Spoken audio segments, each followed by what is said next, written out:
I mean, nah. Poor Mr. Warren, look at that stuff. He said, "No, nigga." I said, "Self." So you on that Southern time? Nah, he in the same department I did. He used to work with shit. I didn't know shit about electrical tape until I got to Southern. Man, see, y'all probably I haven't even been in the Marist Comm building since I graduated. But when I was in there, we would be doing our studio projects. Stuff would go down right in the middle of the farm, man. You better know how to fix it up and read it real quick, keep pushing. We haven't even really used the studio like that. For real? Yeah, because they rebuilding like the whole Harris Hall. Not Harris Hall, Stewart Hall. Stewart Hall, okay. So we used to, on my degree, I was like the last class also that got the radio portion too. Because we used to have the radio and television. That's what I wanted to do, the radio. It's like, and the radio booths that they had was so outdated. Man, it was terrible. Like, I love the fact of everybody that I met that's friends and family from going to Southern. But if I had to do it all over again, if I would have went to Southern, I would have went to Southern for what the school was there for, which was agriculture. Right. But I didn't have nobody really knowledgeable enough to really school me on that. I would say that for any HBCU team. Yeah. What's that? To go with a specialized field. Because I'm like, I looked at it from this perspective. I'm like, okay, you left Houston where they have a black university that has its full radio station on campus to go to a school that doesn't have not near the stuff that Texas Southern has to get off. Right. And I left one of the top 10 largest media markets in the country to go to a much, much smaller media market that's not even top 2 or 3 within its own state. They run around the street for it. But the one thing that I did learn was the work ethic. And that's what's and how to be a chameleon. Because see, a lot of people don't advance in the world because they don't have a mouthpiece. Right. You know, so I ran into so many bullshit ass people while going to school there. It let me know how to deal with the bullshit ass people I deal with in corporate America. I hope we ain't recording this. No. You're gonna look up just as soon as I pull my finger back. I think you're talking about. Hey, I had to get you before you got me, fucking. All right. Go ahead. You ready? We rolling?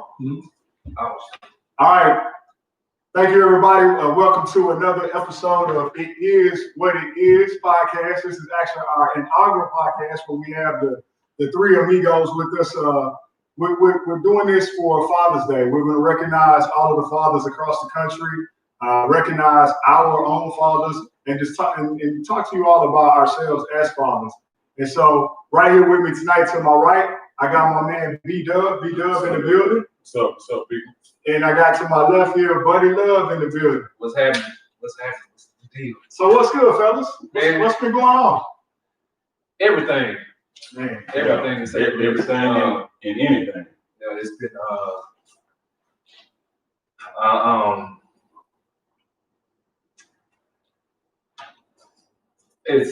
I'm speechless for one. Don't know exactly how to explain how I feel, we feel, us feel. But we know something is. I feel something is growing. Something will change. Will happen, or whatever it is, and it's up to us to make it happen. Going forward. So just everything's good though. Yeah, everything is good. Trying to adjust to the new normal. Yeah, you know? If that is the new normal. Yeah, whatever that may be, or entail. I'll say this, man. It's been a series of roller coaster of emotions. You know, it's almost like shit. You don't know whether you're coming or going, man. I mean, it's from one catastrophic event to the next, right? And you don't have any time to really even adjust. You know, it's almost like you're running into a brick wall, and the brick wall ain't budging at all. You ain't making no kind of improvements. You know, as far as advancing forward, it looks like we're actually going backwards. But I understand that things before they get better, they get worse. Unfortunately. Right. That's just where we are. Right. And I think it's perfect timing for fellas when we come together to not only do with this podcast, but our specific topic tonight. I'm looking forward to it. We got people checking in with us on YouTube, Facebook, Instagram, all the different social media. Hey, so for the next couple of hours to come hang out with us, it's a real good conversation that will take place among brothers. We've all grown together. We've grown from boys to men, and now created families ourselves. And so we want to bring you into literally our living room tonight. We're bringing you into our living room to have this discussion, hang out for a couple hours, and hang out with the Is What It Is crew. So, fellas, jumping right into it. Go down on it. we wanted to talk about our dads, man. And, buddy, I'm going to start with you, man. Your dad has been a huge inspiration in my life and in B-Dub's life as well.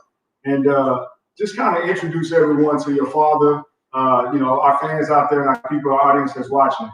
Tell us about your dad. Man, he's my father, Robert Earl Love, which I'm named after him, of course. Robert Love. I can remember my first name is Robert. Which is kind of an honor, not even kind of, it's an honor to have that name progressing to where I want that to continue on with the Robert Love, which Luke, middle name is Robert. So he's a Robert Love also. So that's another part of the world that's coming. My dad, he is a father's father. I would say he's the last Boy Scout. He's the one to help everybody do things, get things done.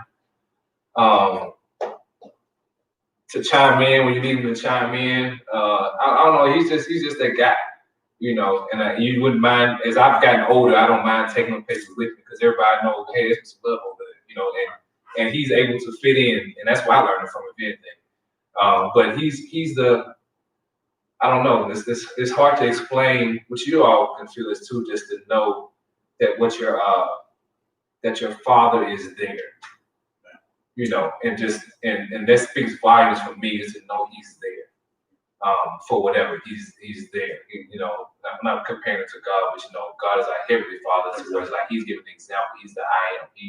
He's that confidant. He's that person I can depend on. This person I can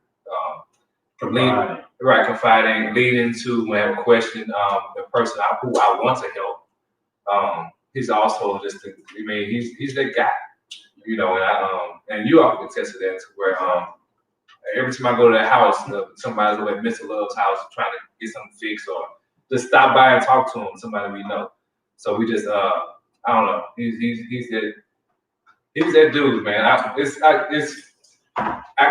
can't explain it. Yeah. Which you gotta know my dad to know what I'm talking about. But if you know somebody who's that guy, then you know exactly what I'm talking about. That's Mr. Love. Absolutely, buddy. I completely agree with everything that you said. And D-Dub, talk to us about your father. Introduce your father to our audience and some of the influence that he's had on you in your life. My father, which his name is Bruce West, of course, that is my name too as well. My father is no longer here with us, but physically, but he's here with me spiritually. If you didn't get a chance to meet my father, well, you just get the new improved version when you actually get a chance to meet me or interact with me. My father just he instilled a bulldog mentality into me at a very young age. Never ever, allow anyone to take advantage of me in any form or fashion. Not so much as being, on the defense, but more or less being alert and aware of what you're dealing with and who you're dealing with, and understanding, what you have to do when you actually encounter a certain type of person. Right. And he stressed it every day to get up off your ass and go to work. Yeah, that's right. Get up off your ass and go to work, right. No matter what's going on. no matter what the situation may be or may not be, get up off your ass and go to work. You know, don't allow your situation that you are currently in to basically, you know, paint a picture of who you are not. Get up off your ass and go to work. Keep putting one foot in front of the other. That was always his mentality. Yeah, much like D-Dub, my father is Bobby Harris. He's also deceased. My father, some of the qualities and things that I always looked up to with him was he always had that leadership qualities. You know, even when I saw him around his friends and fellowshipping within our family, he was always a person that everybody looked to. You know, going through good times, troubled times, it seemed like they always piggybacked off of his mentality or however he was feeling. If he was feeling down, the family was feeling down. And I mean, and more than just my immediate family. I'm talking extended family on both sides. And he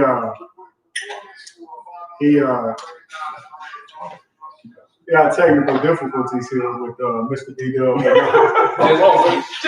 just got one technical. Oh my goodness! But we'll keep it pushing. Right. But no, One foot in front. Pops was, you know, again, not only the leadership qualities, but the work ethic. You know, I always got to see a man that through, you know, good times, bad times, whether he was in a situation where at one point was an entrepreneur, you know, running his company, at one point working for others, at some point going through layoffs. He always, you know, made ends meet and did what he needed to do to take care of my mother and myself. And that was always something that stuck with me. And it's what I wanted to do once I started my family was be someone that my people could depend on. What did your dad do for profession? So my dad was a truck driver. Okay. I never knew that. Yeah. I knew about you. Yeah. I didn't know about your truck. Yeah. So he started off working years ago with Red Arrow, older company in the Houston area. Which Bobby was actually in the union for years. Yeah. Yeah, which made it really good for him, you know, hauling cars and stuff like that. Right. So very, very involved with the Teamster Union, Exactly. being involved with the local Teamster chapter, to where he transitioned to at one point, had his own fleet of trucks, ran his own company, transitioned over to Consolidated Freight, and then he finished his career and retired from Jack Cooper Transport, hauling cars, which was later on in our lives. Yep. Okay. But yeah, so, you know, good to hear about everyone's father and then kind of an introduction to everybody. But I really want to tap into some of these questions here that I have. And D-Dub, I'm gonna come back to you. So as you think about your dad, you know, think about a time where he gave you some really good advice, and tell me about a time where maybe he gave you some bullshit advice. God damn.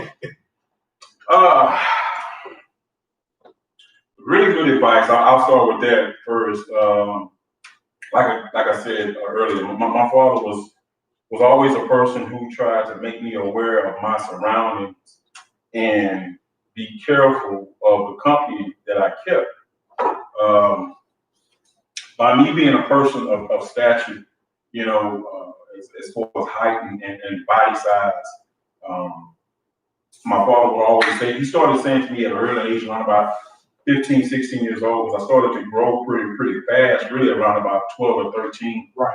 But I began to, you know, working out for football and basketball and running track and stuff like that, I became I'm more of an opposing figure. And my dad, you know, sat me down one day and he said to me, you know, you're going to have to be careful. And I was like, what are you talking about, Dad? He's like, you're going to have to be careful, son, because you are a strong, young black man and you're a big ass boy. And people are intimidated by that. And he said, and when folks are scared of you, they'll kill you out of fear. Right. He said, so you're going to have to learn and pick situations that you really want to engage in as far as having to defend yourself. And he said to me, a lot of times it's gonna look like you are the weaker person because you're gonna have to back down in order to keep from hurting somebody, but you also keeping that person from coming back later on and retaliating on you without you even knowing that they're gonna retaliate on you. He was basically saying to me, don't allow yourself to get put in situations to where you always have to watch over your back. Right. You know, and it took me a long time to understand exactly what angles he was coming from, but when I got it, I ran with it, man. You know, I mean, there's been situations that have come up where you and I were together. Yeah. And I remember those times.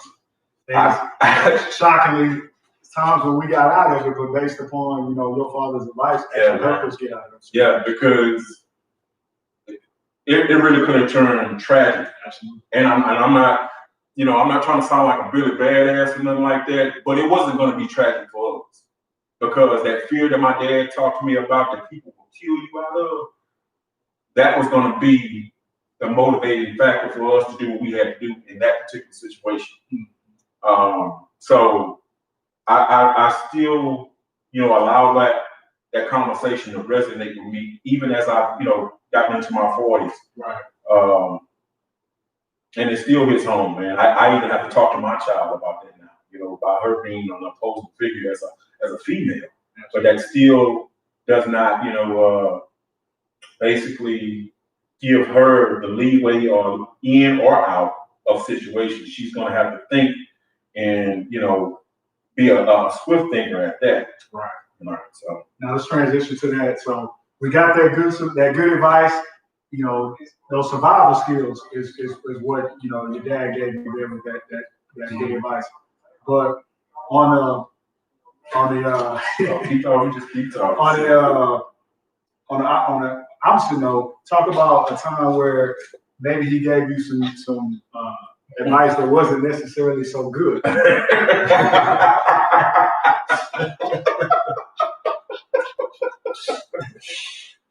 Oh boy. Honestly, man, you know, this is a podcast of honesty, and this is a podcast of hardcore truth. Absolutely. So and that's the reason why we call it we is want what it nothing but is. the truth and all of the truth right now. I feel like my father's situation, having a birds and bees conversation with me, you know, about females, man. Sometimes I wish I could have deleted that entire conversation out of my damn equilibrium. Because what did he tell you? What was it about? Man, my dad used to tell me, man, tear that pussy up. What? Wow, okay. Dang, man. Hey, I'm just being honest, man, but I'll say this here, dude. There's some times, like I said, I really wish that I could delete that out of my mind, man, because it'll have you thinking the wrong thoughts, you know, when you should be thinking something else. Yeah. You know, so that's one of the strikes that I have. Yeah, that's the one strike I have against him, you know what I mean? So yeah. That's Yeah. legit. Yeah. So we learn, you know, survival skills, and we learn to beat it up then. So, you know what I'm saying? And you're going to delete that out of your Hey, look, man. I'm just being honest. So the act to follow now, but you know, when you think of your dad, you know, we think of Rob. Right. You know, good advice, and give me that opposite end of the spectrum, not so good advice. Well, first we do this. I want to give a shout out to Stacy, to B, my cousin. I think Joy, my sister's watching, is logged on. We appreciate y'all hanging out with us. Everybody, This is it is what it is podcast. This is our lunch. So we got Chris Herndon on here, so we appreciate y'all logging in. So this is our launch of actually the podcast with all three of us talking about things to where it's going to be more to come. So just stay tuned. So the best and worst advice my father has given me. Mm-hmm. So I can honestly say I don't remember having a conversation with my father just giving me advice. like, Mike, you need to do this or watch out for this. We told me to watch out for this, but like, he was. He solicits advice though. Yeah, he does. He gives you advice whenever. Now, even when you don't. Even when you don't. Yeah, when you don't. But it's this. He talks in riddles and parables. So he's like, man, I don't know what it just. But later on, as I got older, I figured out what it meant. You know, Right. Like he may tell me. He used to tell me when I was younger, son, use your head when it's a hat rack sometimes. Yeah. So in saying that, like now I know you gotta use your head to think and not just walk around and put his hat on. You just, all that type of stuff. But one thing about my dad, he always lived. I watched him to where his advice to me was by example on the things he did and the things how he treated people and how people treated him, right. And how he responded to situations or how he led by example. So I was able to just follow what he did. Like he was showing the blueprint of what to do and not saying what not to do, but if I did what to do already from the jump, then there was not a what not to do. Right. Because it was done properly. And those examples are on the good side and also the bad side. Yeah. And I'll tell you a story about the bad side. So this is when I moved to my grandparents' home, and he was So he's a jack of all trades. So he fixed the carpet or whatever. So I was in the house, and he came by the house one day, and I was cleaning stuff up and refurbishing the house, and I was in there, and we had to put a new refrigerator in, but the house was old, but it didn't have a water line for the refrigerator. So he had to go up in the attic to cut a hole in the pipe for the refrigerator for the water line to process and all that stuff. So okay, cool. Which I was cool. I didn't need an ice maker.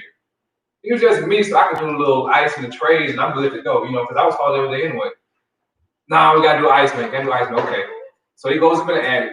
He has a little pipe cutter with him. So he goes up in the attic and comes down. And he was just breathing hard. Like, what's wrong? I think I cut the wrong line. I said, so what's you cut the wrong line, okay, so what you need to go cut another line? I said, nah, I gotta figure out which line it was. I said, what line do you think it was? I think it was the gas line. The gas line. I remember this conversation. So I was like, man, I said, well, how do you know which line it is? He said, well, on like a check. And he just paused for a second. You got some matches? Like, what? I was like, okay, yeah, I got some matches. I said, but here you go, and wait about 2 minutes. Let me walk to the curb before you light whatever. So that only can check and see when the gas coming out. So he takes the matches, and I leave out of the house and go like to the middle of the cul-de-sac, because if it go blow, one person got to go. Because I'm not standing here, I'm gonna blow up. So he went upstairs, and he I guess he lit the match.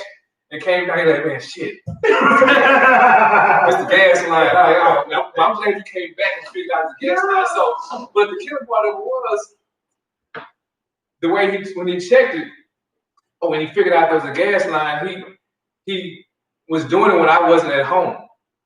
So when he came down, when I came back home and actually checked all that stuff, it's like, man, so he said, okay, it's a gas line. All right. So I had to go somewhere, so I thought he fixed it. So 3 or 4 days passed by. I had to go to I do this camp for these high school kids in Dallas. So I need to go to Dallas. And he called me on the phone. Hey, Mike, hey, what's going on there? Not much. You know that gas line? I'm like, yeah. Well, I'm gonna get, Roy to fix it. It's gonna be like $300-something to fix it.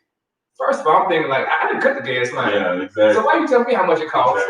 Exactly. And so I gotta get fixed. But I thought about it again. So you mean to tell me the gas line you cut has been leaking this whole time? I've been sleeping in the house for like 4 or 5 days, and the gas still leaking through the line. So he let me sit in the bomb, and then he made me pay for the bomb when I got somewhere else. So like the example of I don't have a BS advice, but like the example for that is like you can fix a lot of things, you can do a lot of things, but on the other side, like sometimes let somebody else handle that whole extreme situation. Right. And then like if you think it's outside your pay grade, then just let somebody else do it and pay for it. You're gonna pay for it anyway. Exactly. Either put your pocket in your ass because the house could have blown up. Absolutely. Yeah. You still gonna pay for it. Absolutely. Yeah. Funeral costs. Right. I ain't gotta pay for it. Funeral costs. It's more like he had me sitting in this house with the gas leaking, and I didn't even know it. And then all of a sudden, like now you want me to pay for the line to be fixed. For an ice machine that I did not want. Yeah. Long old goddamn house. So it's mine. But that's my dad. So I had ice. I love. That has spice. Yes, sir. Different spice. My dad, best piece of advice my dad gave me was, and it stuck with me, was on my wedding night. At the time, my father and I, we weren't really getting along at that moment, and we connected back together on our wedding night. And these two gentlemen next to me, it was an honor to me, and it was a privilege to have them both by my side on my wedding day and prior to my wedding day. But my father came up to me at the end of the reception, and he said, number one, I'm proud of you, which those words mean so much coming from your father. You know, it's just something about being an African-American male and hearing those words come from your dad. But for him to say, whatever happens within your household, you and your wife, you and your wife, you're going to go through ups and downs, you know, and my wife and I, we've been together now for 15 years, and we have, you know, had our ups and downs, and we've gone through different things within our household. But his advice was to keep whatever happens in your household within your household. Don't allow anybody from the outside to come in and take away from anything that's going on in your household. And so that's always stuck with me, and that's what I do. My wife does that. We keep everything within. So when we are having those troublesome times that we're going through, we get through it, and we get through it together. Now, on the opposite side of the spectrum, the bullshit. So you know how there's a lot of skills that you get from your father. And one of my father's best skills, we already talked about him being a truck driver. I didn't get that driving skill from my father. No, you did not. You got to try some skill from. To be honest, it wasn't. I'm not gonna say it was bad advice, but I'm gonna say it was a bad decision on his part. My first ever vehicle that he purchased for me was a Mazda 626. And for whatever reason, my father decided to buy me a standard vehicle.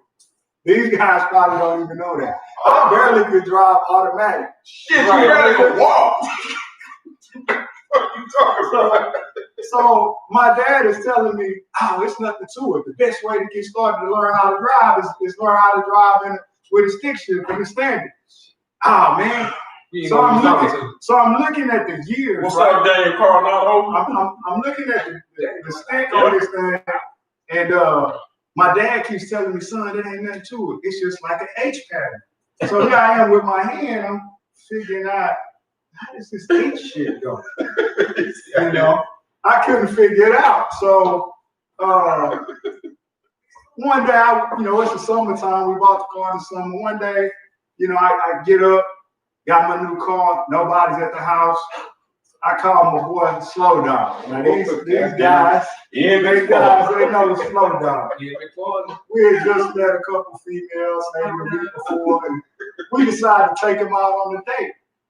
Well, where we decided to take them at was over in the museum district near the Herman Park area, and you guys know that can be some of the busiest intersections throughout the city. Yeah, especially that roundabout. And here I am. I'm not even figuring out how in the hell I done got from Humble. On the straightaway, I'm good. But when you're getting that standard and you stopping at these stop signs and these lights, it's a whole different situation. And I happened to, within less than 24 hours of having that vehicle, let's just say I told it out there. That's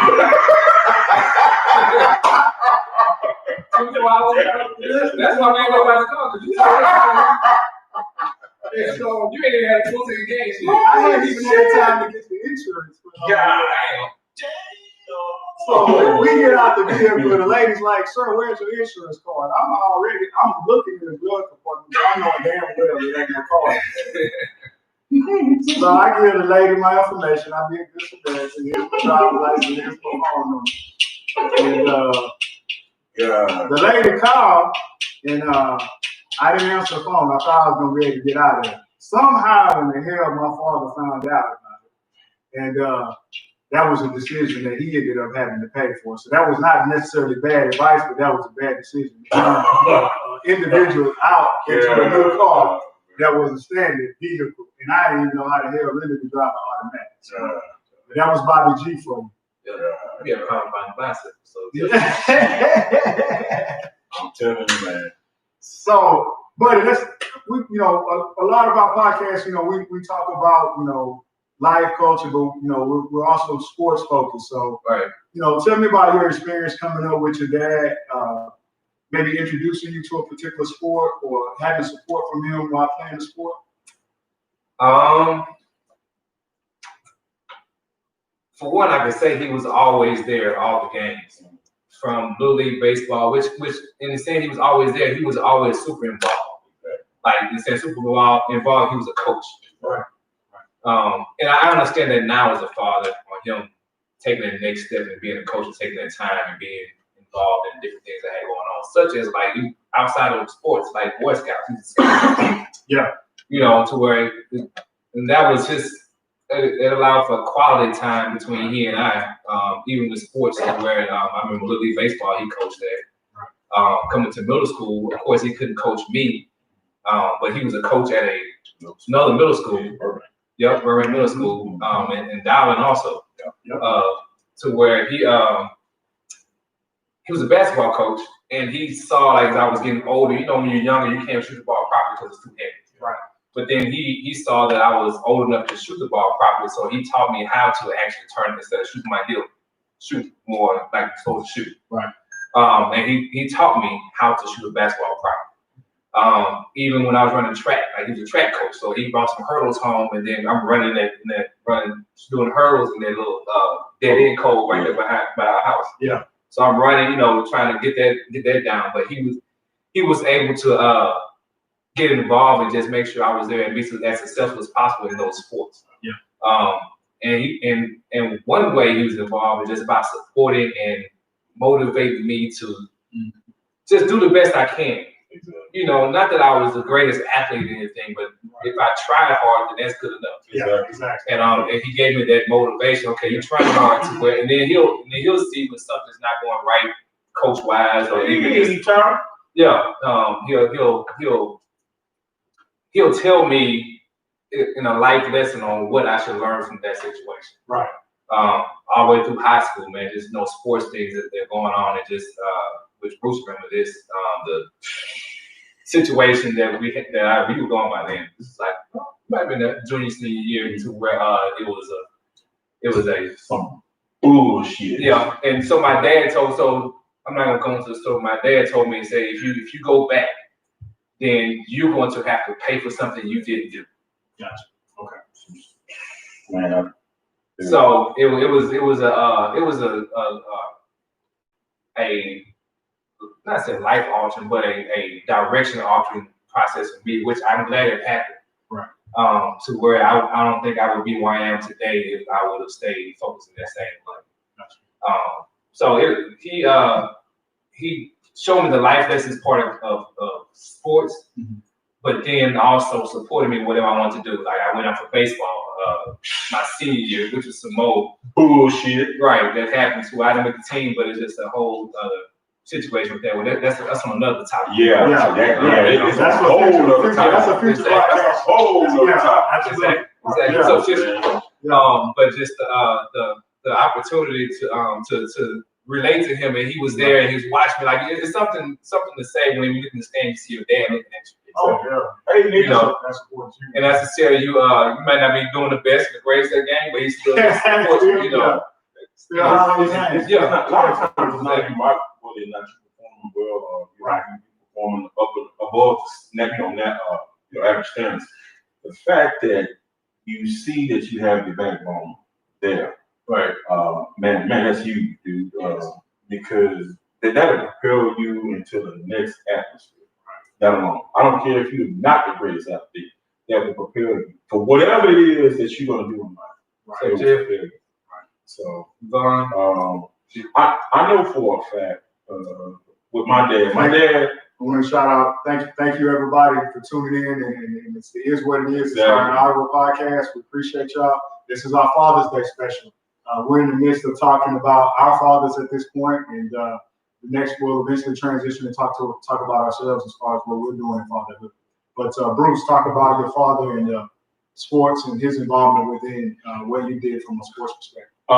Believe it or not, man, as a young kid, I used to catch hell, man, from my dad because of me playing basketball and playing football and baseball and running track and doing anything athletically because my father grew up in an area where that type of activity didn't suit them well because my daddy comes from a land of cotton fields and cutting pulpwood and timber and things of that nature. Pulpwood. Yeah. Okay. Yeah. Pulpwood ain't number laws. That's all it is. That's what they call it. Man, why don't you just say loud? Right. It's the same thing. Well, I'm for those who have parents that are from the country, y'all know exactly what I'm talking about. However, there was a time, man, my father came to see me play my first junior high school football game. And I didn't get a chance to see his initial reaction because where he was sitting, I know when my parents or my sister and them would come to the game, especially my sister, she would be excessively loud. And, she was there, which was fine and great for me. But my dad, he was not like that. He kind of just sat back and just observed. So I didn't get a chance to see his initial reaction from me playing football. But he came to when I was playing AAU basketball, summer league basketball, and I put on a show that particular day. What kind of show, Bruce? What the numbers look like? Was you getting buckets? Man, I got plenty of buckets in the day. Or was you getting buckets put on? Nah, I was putting buckets on any and everybody, even the damn ref. He got away. Had to be at least 30 pieces. No, it was more. 40 pieces? Yeah, it was like mid 40, mid to high 40 that day. Okay. But my mom said, I wish that you could have turned to see his face. My mom said, All right.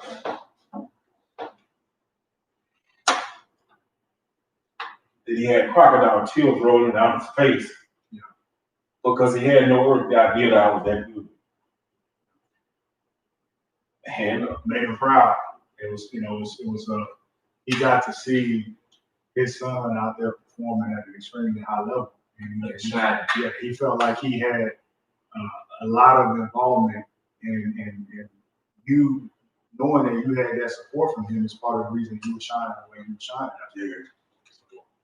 Yeah, no, it goes back to what we talked about before, having as Buddy mentioned, having that support, just seeing your father in the stands, right? Seeing your father be behind you, and even when you're not necessarily having the best game or things aren't working out in your favor, he's still there yelling for you and screaming your name from the stands. Right. What about you, TJ? Man, so my dad, I love sports, all sports, and watching sports with my father is memories I'll never forget. And him teaching me, especially like I kind of caught on to the basketball. You make a bucket, that's 2 points. Right. Football, you score a touchdown, that's 7 points. But the baseball thing is where I remember my dad really sitting down with me and explaining, the positions. And I remember asking him the question. I would see the scores and things pop up, and I'm like, what is R, H, and E? And him, I kind of grasped the runs concept, and then him talking to me about hits and what errors meant. And it got to the point where he started seeing my enthusiasm and my love for sports.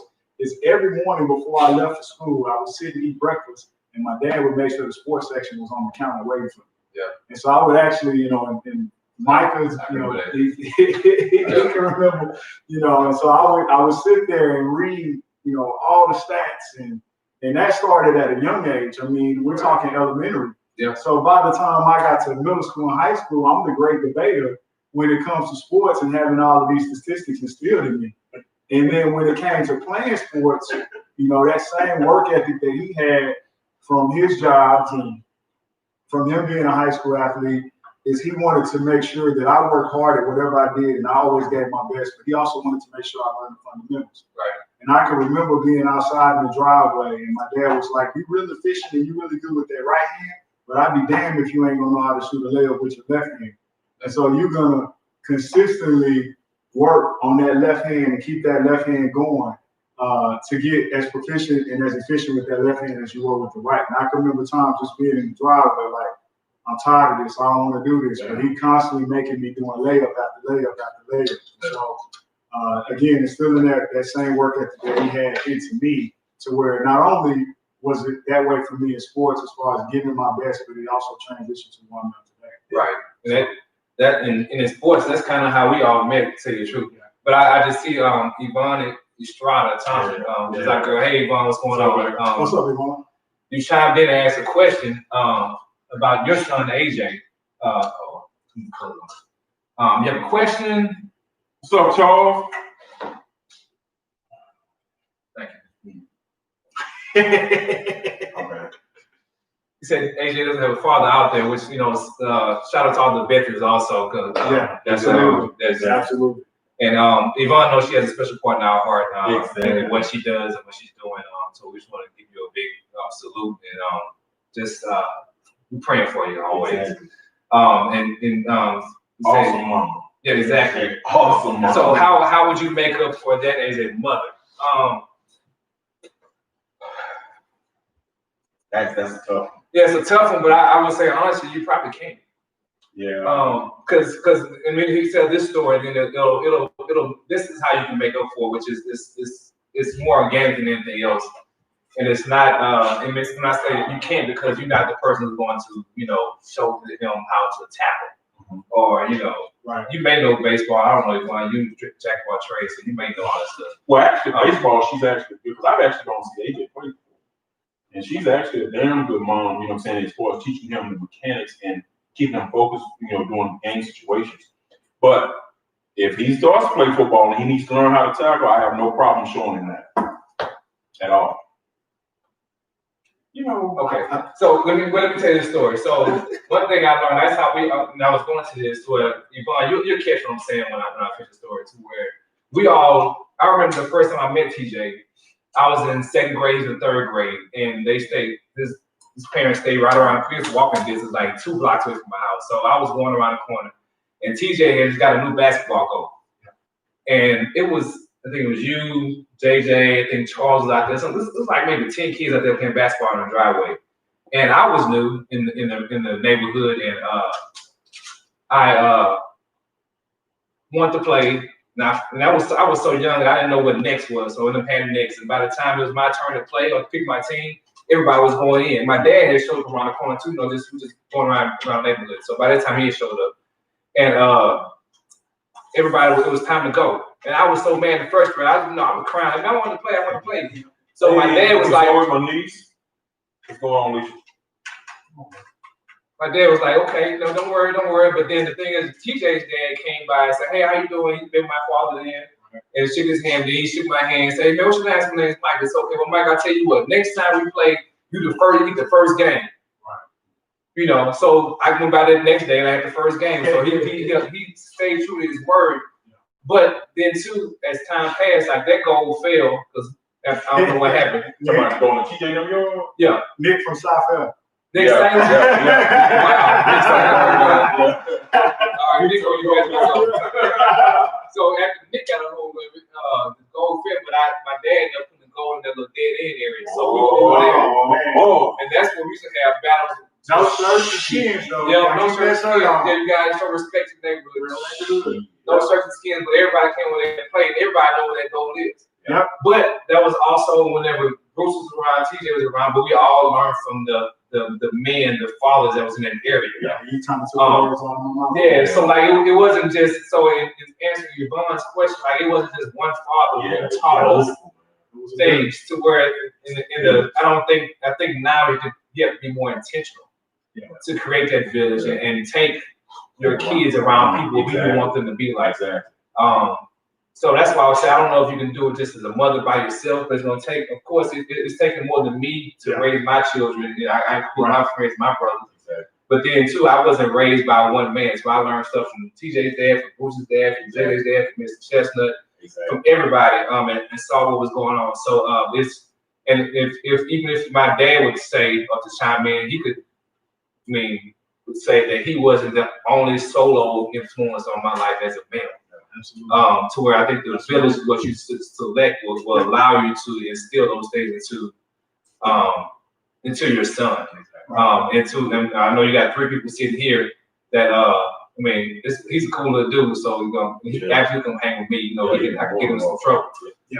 But it's but no, it's all fun. So hopefully I answered your question. Vaughn, if y'all have anything to say about that, add to it. Go ahead. The only thing I would say is that don't feel like you are, playing the father figure role, because there, just like Micah has, emphasized, there are people that will help, with that particular situation. They'll step in and do and give the necessary guidance that AJ is going to need. And if all of us took on that mentality, to help one another, to raise a child, in a village, and it would be a much better place. It would be a much better place for all of us to thrive and survive. I think, and just to add to what these guys have said, it's like it's just a different voice sometimes.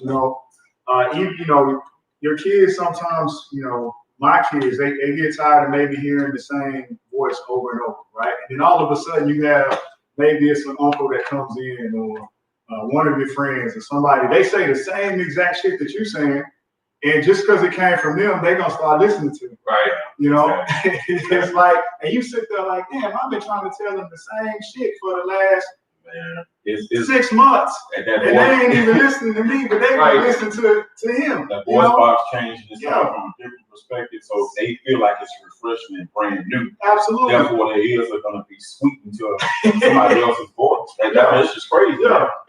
And then the thing is what I've realized from even my friends that have children older than me, it happens even once they get to young adults. It's just like the same shit. It's like exactly, man. Yeah, exactly.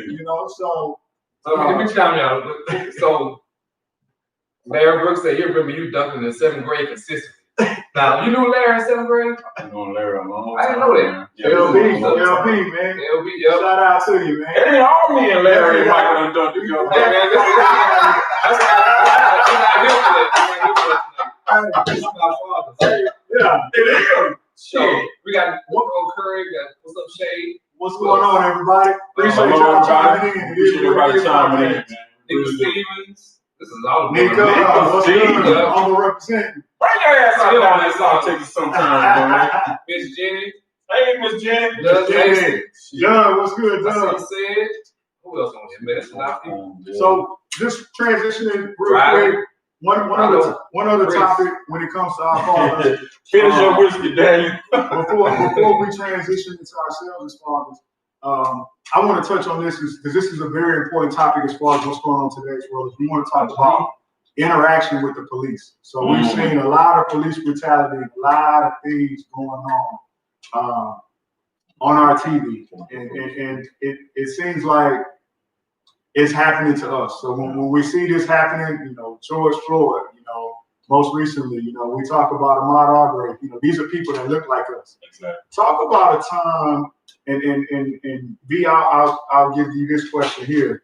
Talk about times, if you can remember, where maybe you either had a conversation with your father as far as what to do when it comes to interacting with authorities. It was niggas. That's it. Yeah. You said niggas. I'll say this here, man. Again, at a very, very, very early age in life, my dad always told me, to give everybody the utmost respect. And that's from young, old, middle-aged, white, black, green, purple. It didn't make a difference. He said, respect is respect. And to answer your question, when interacting with, the police, the advice my father always gave me, always said, to answer all the questions, yes, sir, no, sir. Yeah. Keep your hands at where you can see them at all times. Don't raise your voice. Don't get out of the line. Don't give them a reason to put that stick on your ass. That's exactly what he said. Do not give them a reason to put that stick on your ass, he said, because they will do it. He said they will kill you if you give them a reason. So me being me, man, and those of you all who are chiming in that know me or think that you may know me, I'm aggressive when I have to be. But when confronted by authority, yes, I am. You already know that. So I don't play no games. I'm aggressive when I have to be, but when confronted by authority, man, I give those people the utmost respect at all times. A lot of people think that, that the gun is what really they should be scared of. And it is true. It is true. It is true. But the crazy thing is the damn badge carries more weight than the gun.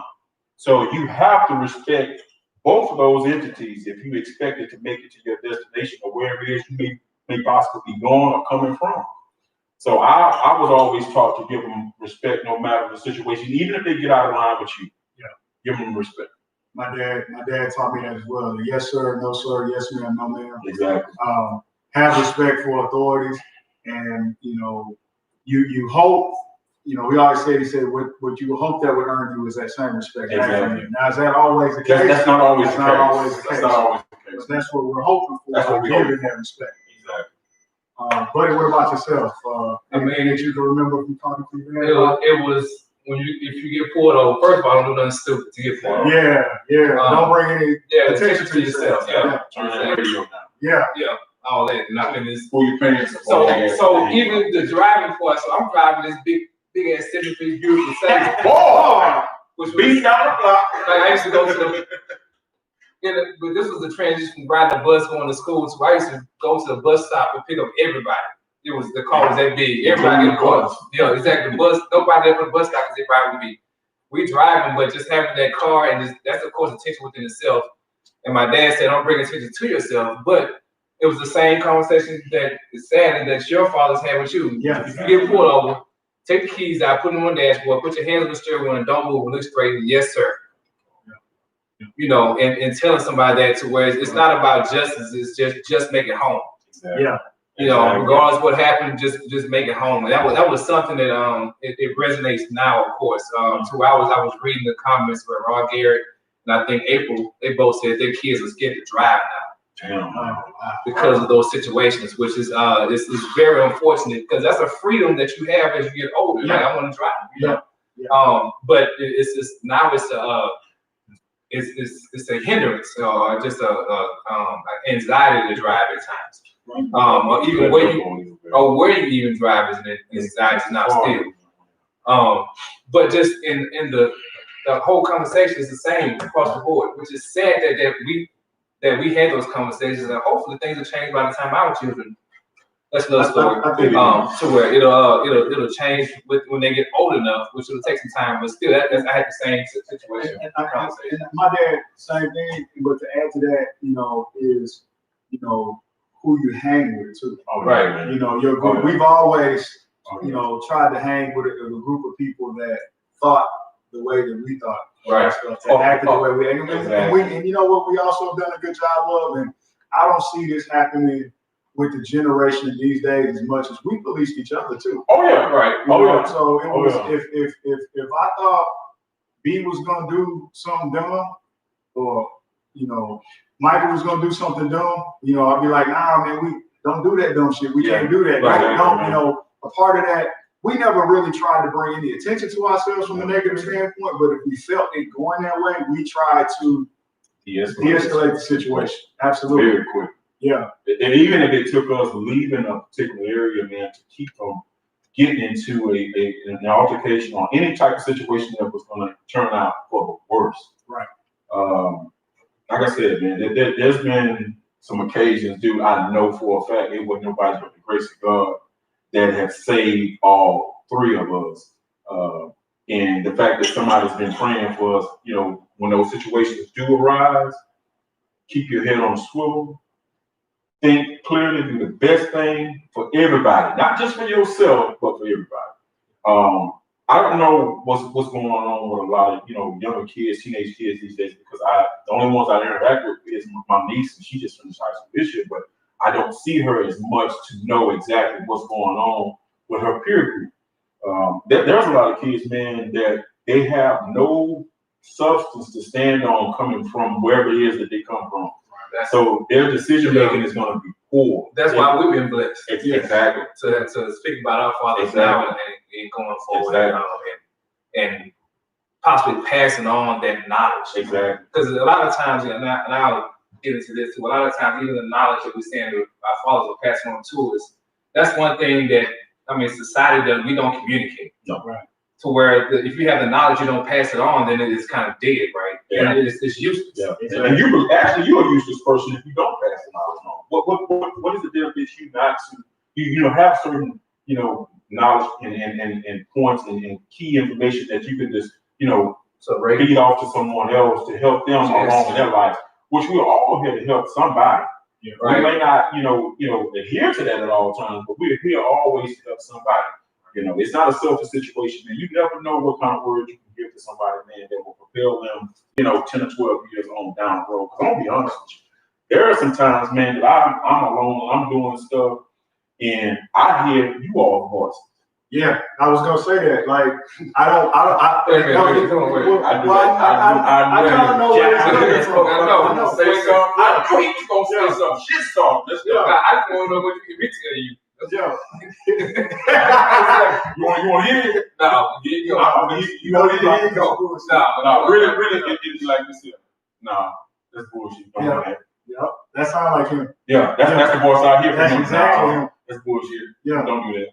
But no, what I was going to add to that though is a lot of times I don't do certain situations. When you love people that are around you, you don't want to let them down. No, right. And so I feel like if I do something wrong, or if I get in trouble, or if I don't walk the right way, I'm letting y'all down.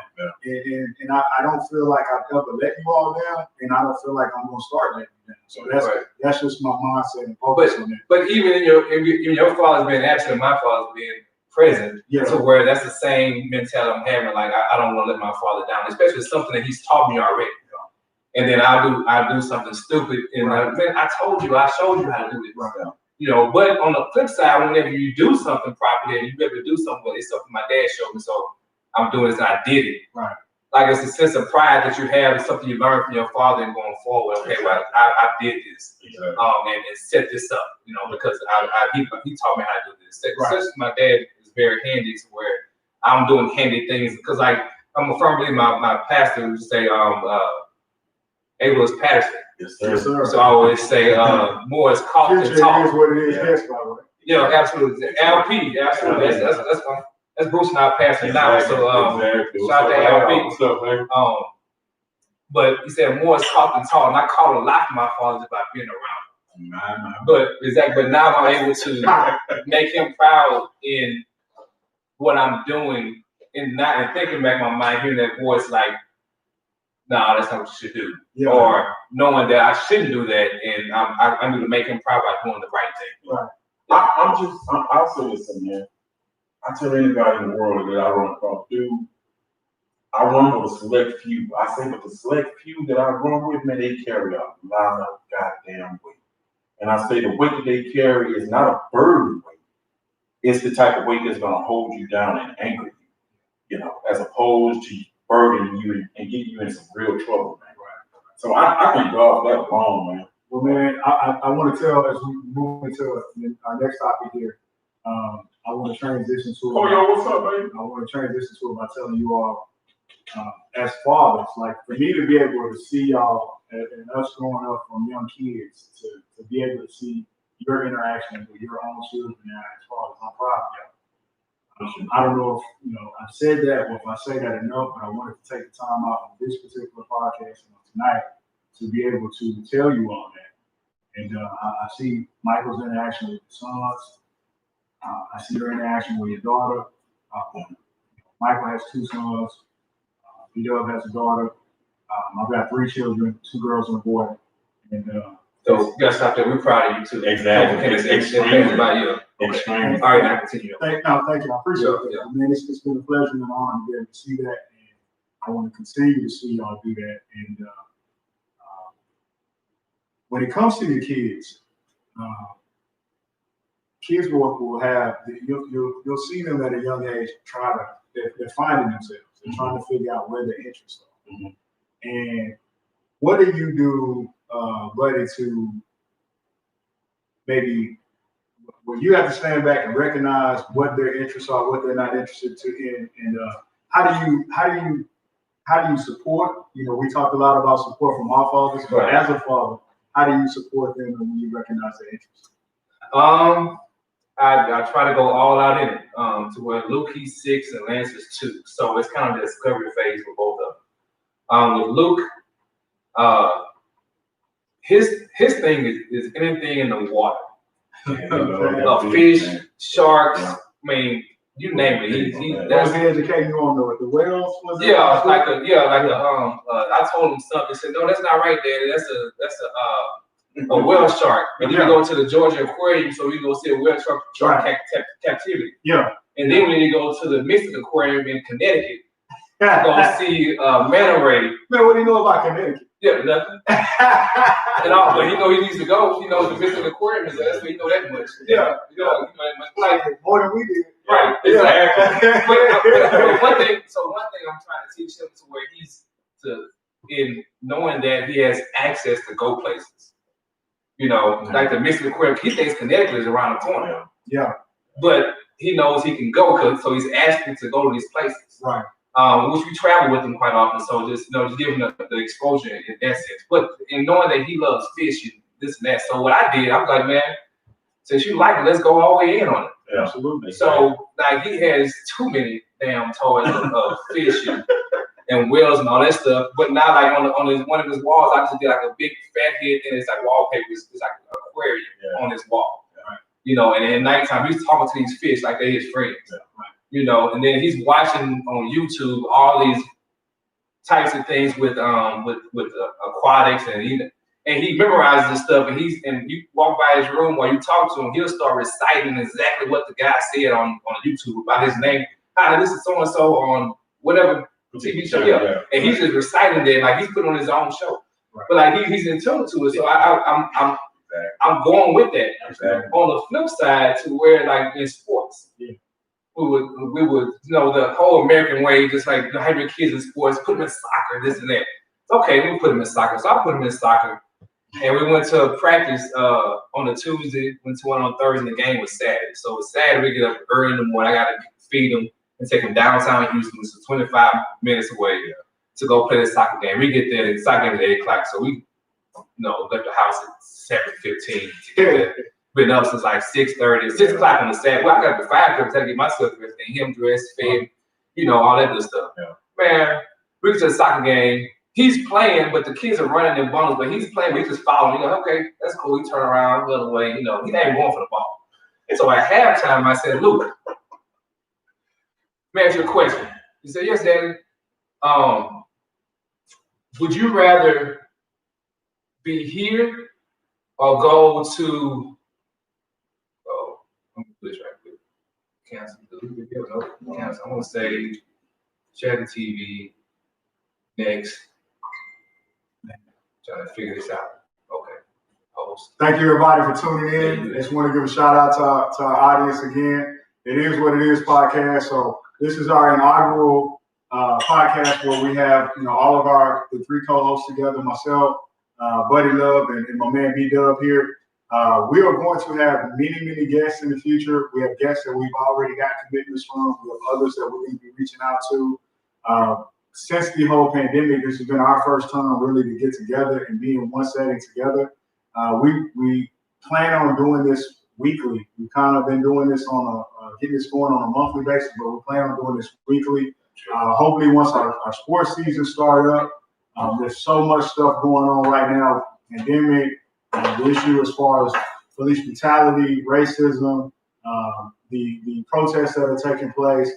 There's still a lot of work that's left to do. We're still, in my opinion, in the early stages of that.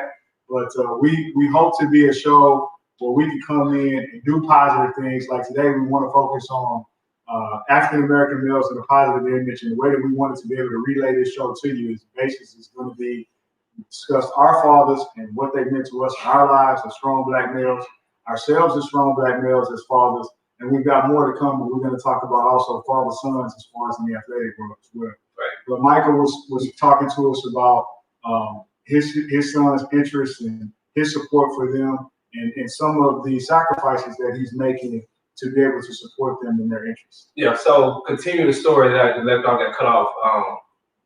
At halftime, I asked Luke, said, Luke, are you having fun? Like, yeah, Dad, I'm having fun. You know, he's just outside anyway. I said, man, ask this question.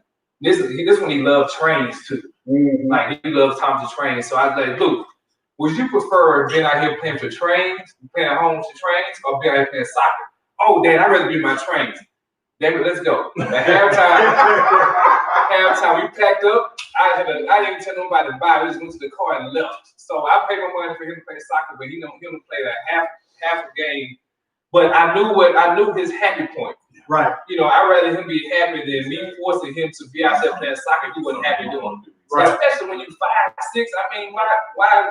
That's what I think it's for the parents for pictures. And, you know, you did this, you did that. Like, it was nothing gained from that. You know, of course you can learn different life lessons of playing sports as a kid, but I mean, Luke didn't give a damn about no soccer, man. He just wanted to go play with his trains at the time. It was early in the morning too. Looked like a city band, so he could step in and be good. So it's just that whole thing. So I'm learning what not to force him in and not to go with society's idea of what you should do with your child, but do with your child what they gravitate to. So where I don't know what he could be a marine biologist or the next Black Jacques Cousteau or something. It sounds like he's on track to do that, man. So, but and my thing is to not be worn out behind him doing all this fish stuff, because it's a lot. Yeah.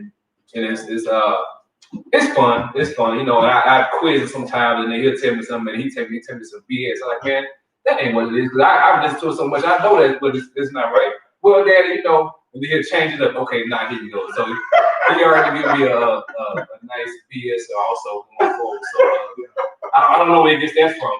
I don't know. I think I have a clue. Shit,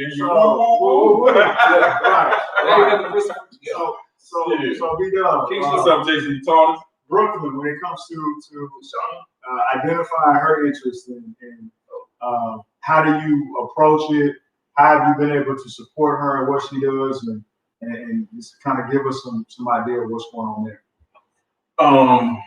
My child has been a swimmer for the past 4 years now. Of course, this spring we didn't, get into that due to the pandemic that has come up on us. But the first year, she was not, competitive. Let me say it like that, because she was still learning. She was in awe of the event, I feel like. Now this past year, Brooklyn made strides. Of course, we got her a one-on-one with a private coach, and she made hella strides. She's actually shown very, promising potential to be a really, really great competitive swimmer. But as far as me noticing her strong points and the things that she's interested in, I never ever try to inflict or instill my athleticism from my past upon my child. By me playing, basketball and football, baseball, and running track. I've never tried to push that up on her. Although here lately, I had taken her to a playoff basketball game this past winter to see one of my former coaches, one of my former teammates from college, which is Omar Sneed, out of Hardin-Jefferson High School. So shout out to Omar. It is what it is, yes. Right. And she actually, we sat down and watched the game, and Brooklyn was in tune with the game, and she was asking me questions. And it's kind of crazy because prior to us even going to that game, we saw Omar's his second oldest child, which is Kendall Sneed. Shout out to Pooh. Hey, Pooh, how you doing, sweetie? But Brooklyn met Pooh, and she saw that Pooh played basketball, and she wanted to play basketball. So it's almost like I allowed the outside influences to influence Brooklyn in a way that I still would like to influence her, but also support it, whether she picks it up or she decides to put it down.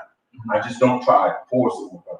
All I do is try to give her the moral and the financial support, of course, and just encourage her that she can be whatever it is she chooses to be. Yeah, and in my household, I've had a different experience where I'm kind of the rookie in the household when it comes to this. So I was raised an only child, as these guys know. Wow. So B-Dub, what up, Trap? What up, Trap? Welcome in. B-Dub and Buddy both, they have siblings. I was raised an only child, and I currently have 3 children. My wife, she has 2 siblings as well. And so when I say that I'm the rookie in my household, it's kind of neat for me to sit back and see the interactions of my children. And when it comes to recognizing their interests and the things that they're interested in, it's like you're poured all over the place. It's amazing to me how you can have same mother, same father, but each one of your children have a completely different interest, and they're at different stages. As Buddy talked about earlier, you got that explorer stage where you're all over the place. Maybe we're doing swimming, maybe we're doing gymnastics, maybe we're doing ballet, maybe we jump into soccer, and it changes. I like this, I don't like that. And it changes within a couple of days. On Monday, they love it. Wednesday, they're like, I think I'm done with this. I'm moving on to the next thing. And so that's been really neat for me to see 3 children living in the same household, seeing the same things daily, having the same parents, but have their own, different interests and things that they like. And it's my job to be able to try to support and do what I can to help them get through the exploration stage, or get through I don't know what to do. I don't know what I want to do, Well, I got a question behind that. So instead of exploring, then how many options do you explore? Woo! Because it's a ton I of don't even know the answer. From the athletic and also to the academic side. I guess so much. Yes. It's almost like you have to let that run its course, right? To a certain degree. Yeah. You know what I mean? But in saying explore, the slash word I would say to pivot on that is the exposure. Right. Yeah. Like there's a lot to expose your children to. But how do you? I mean, it's so much. Like how do you? I mean, of course it's natural, but like Luke would have never known about fish if he wasn't watching something on like Baby Shark or something. Right. Just exposure. So like you can give them, you can actually train a child, I think, in where you want them to go. Exactly. Whatever. Whether they're good or not, I don't know. Yeah. But just the thing of just exposure, like exposing your kids to, like, say for instance, like Lance now, he's gravitated to dinosaurs. Right. Yeah. Right. So do I expose? He's been exposed to dinosaurs, but should I steer him back another direction? I need to steer him to cars. Like it's just, I don't know. This is for me. It's all over. It's all. Yeah. It's all. I got Trinity is my scientist, right? Okay. Logan is my soccer guy. Yeah. Right? Which soccer was never. We talked about earlier how my father got me involved in sports. I love sports, but trust me, soccer wasn't at the top of the list. Right. So I found myself learning and watching more soccer so that I could be able to support him. Right. And then my youngest, Marley, she is my, hey, let me show you. I'm doing this flip. I'm doing this tuck. I wanna. She's telling me gymnastic verbiage at 4 years old that I don't even know. Yeah. So I'm having to research and do things and figure out. Once we get her into that, what's going to be the best way for me to support her. And obviously, is to be knowledgeable about what she's doing. Right. Well, I'm going to take some chime in from a couple of our guests while we have Lima Burke. Lima, what's going on? She says allow them to do as many as they want. Jason the TARDIS, who we hadn't seen yet. Hey, what's good? Jason said, let them explore everyone. He said, they don't have to be professional at them all. Let them explore. Yeah. And both of those are great points. Both of those are great points. Really appreciate y'all chiming in. Yeah, I mean, it's a big world out there. Yeah, and I'm making sure in my mind not to, how we always thinking as, of course, as males, as black males, so it always play the sports to get out of the situation we're in, which we're not in a bad situation to get out of. So that in my mind, okay, I don't have to, like Luke doesn't have to go play sports. Yeah. You know, I want you to be the best fisher person, whatever it is that is on earth. You know, because now, I mean, as you know, you can tune into some of these game fishing channels, man. These guys are, you know, paving the way for all of, you know, several different avenues. I mean, you got champion fishermen, and that's all that they do. They get paid to catch fish and throw them back in the water. but in my mind, it's not even about the money. No, I'm not saying It's that. about I want him to do what he's passionate about. Exactly. Well, if it's a passion you're doing as a job, it's not a job. It's Exactly. You know, I don't want him to have that structure that even like when we get out of school, okay, get out of school, go find your job now. Yeah. But if rightfully so, and what I'm thinking going forward, like he would already be in his job while he's in school. Exactly. You know, doing what he loves to do, and going to school for what he loves to do. Yeah. Exactly. You know, and then it's everything becomes more natural. I'm pretty sure when we do stuff we like to do, it's where we're like, man, this is you don't have to practice for it. It's just come out of it. It's a done deal. You know. Prime example. This is what we're doing now. Yeah. So B-Dub, just we talked about our fathers earlier. If you could take one quality from your dad, one positive quality from your dad that you would like to instill in your daughter, or you have been, say, you know, maybe you have been instilling already, and you're going to continue to instill that. It would have to be, man, unshakable confidence. Confidence for a young lady. Confidence is everything. Everything. My dad. There was very few things, man. And it's a good thing, but it's also could be a thing, man, that kind of be, you know, could be something that can, you know, hard to become overcome. I never ever saw my father have his emotions stirred to the point where he lost focus of what he was trying to do. Gotcha. Okay. I never saw that, man. I never saw that. I never ever saw that. I've seen him cry, you know. I've seen him shed tears. I've seen him be, you know, just wrong about things, but I've never ever seen him to a point where his emotions, you know, so disturbed that he could not focus on what he had going on. But what about yourself? One thing I want to instill into my sons, it's a lot, but I would say pick that one thing that you got from Mr. Love that you'd like to, you know, if you're already doing it, if you haven't done it, you like to start doing it and want to continue to instill into it. Right, which they say that leaders are not made, they're born. Mm-hmm. But I think my dad made me into a leader, and he made some of the leadership qualities in me as I was young. But like even in Boy Scouts, like it was motivation for me. He would motivate me, Mike. You could do this. You could tell them how to do this. You can do this. You know, like it was a motivation they kept giving me on being a leader. To where when I finally picked it up, it was like I was leading. I remember, for example, we was at one big camporee, and we were and I was the senior patrol leader.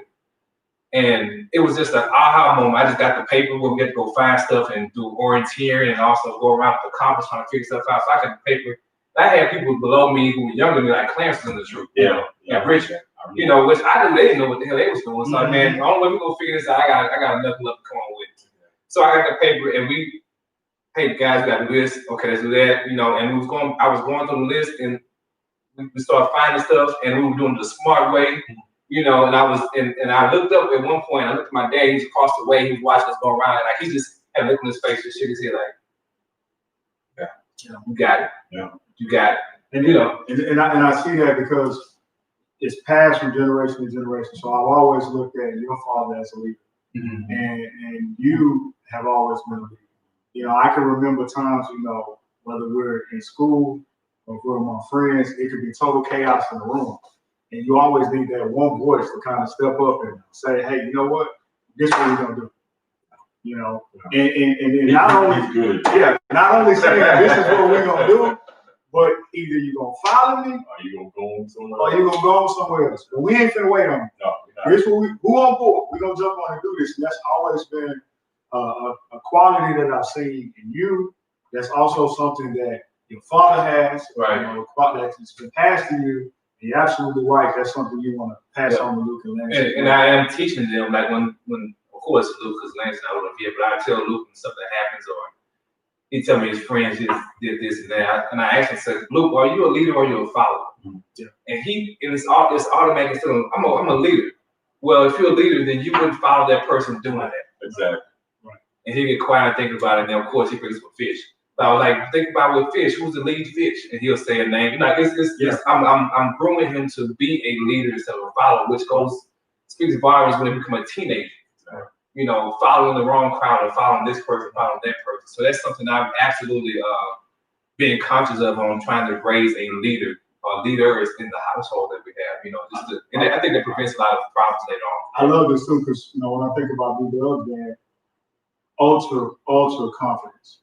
Right. Always gonna speak his mind. He's gonna tell you what's on his mind. But under no matter what the situation is, you can't tell him he can't do anything because he's going to prove you wrong. The moment you say that he can't do it, and that's been passed down to you, and our experience of being together in our brotherhood is, I every time I come with him to meet up with, it could be the most off the wall idea. He is going to have confidence that we can do it. Yeah, let's do it. Let's do it. Okay. We've been. I'll give you one instance, and then I'll steer back on the course. But one summer, he and I, we were looking for a summer job, and we were putting in different applications and different things, and nobody was getting back to us. So we wanted to get to the money. We were trying to. We've always loved nice things as far as clothes and the different jewelry, and we wanted to eat at nice restaurants and go out. And we've always believed we never really asked for anything. We wanted to work and get our own money and make a name for ourselves. Even though we had parents that were willing to pay for it, we always wanted to do it on our merit. And I came up with the idea. I said, man, you know what? I'm tired of this bullshit. We driving by these places. I see these temporary agencies. Let's go do a temp job. I called him up, man. And he, hey, man, let's go to this temporary agency over in Greenspoint. So we rolled over there, man. Okay. And I said, man, hey, they said, man, we gotta have a pair of work boots. We bring a pair of work boots with us, with a resume. We gotta take your pre-test. They said they can find us work in 24 hours. So man, we gonna get something. That's their confidence, though. We gonna get something soon as we go. They can't help but to hire us. Right. He was damn sure right. We marched up in there, turned in our resume. The lady said, I got a job for y'all. And she said, y'all know where the Igloo warehouse is? Oh, man. And we say, we heard of it, but we don't know where it's at. So she said, yeah, y'all got a report tomorrow morning at 7 o'clock. No, I think it was 6 o'clock. 6 o'clock at the Igloo warehouse off of 290. So we get back, here it is, here I am with the bright ass ideas. Hey man, we can carpool. This week we can ride in my car. Next week we go in yours. But here's what we're gonna do for tomorrow. We want to make sure we're time. We're gonna clean up our work boots. You spend the night with me. Now we live right around the corner. Right around the corner. Shit. But I said, hey man, we ain't gonna miss a beat. We gonna wake up, get up. So we get up, 4 o'clock. Showering up, throwing on our work clothes. Even my mama looking at us like, what the hell you showering? She's still in the bed. Good luck. That's what she told me. We hop in the ride. We rolling. We get to Igloo. We get in there. We looking. We thinking we big time. We done made it. We got us a warehouse job. Yeah, we finna make all the money this summer. Boy, they put our ass on that assembly line. With these coolers, and let me just tell you, we was the only 2 people in the warehouse in Scorpion Beach. The only two. And man, but you get there at 6, so that first break coming in around 8 o'clock. Yeah. So we get to 8 o'clock, we low on money and everything. We got a little change in our pockets, but shit, we go in there and look at them expensive snacks. And like, we ain't got enough. We're trying to patch it up. It's like, we done passed up enough money to get us 100 bucks. Oh, shit. Boy, what I tell you, our co-workers, and I'm going to say our co-workers, our temporary co-workers, Boy, them boys had fajita plates, burritos. Boy, they ain't offer us shit. We sitting there sharing the I honey. have never ever seen nobody heat up a patch of aluminum foil just by sitting it on the table. Man. But that damn fajita meat was smoking when they opened up that damn aluminum foil. And when I tell you, when you had to go to break, Damn. when you went to break and lunch, it was straight on that whistle. You know? So we wait around, lunchtime come about 10:30. Woo!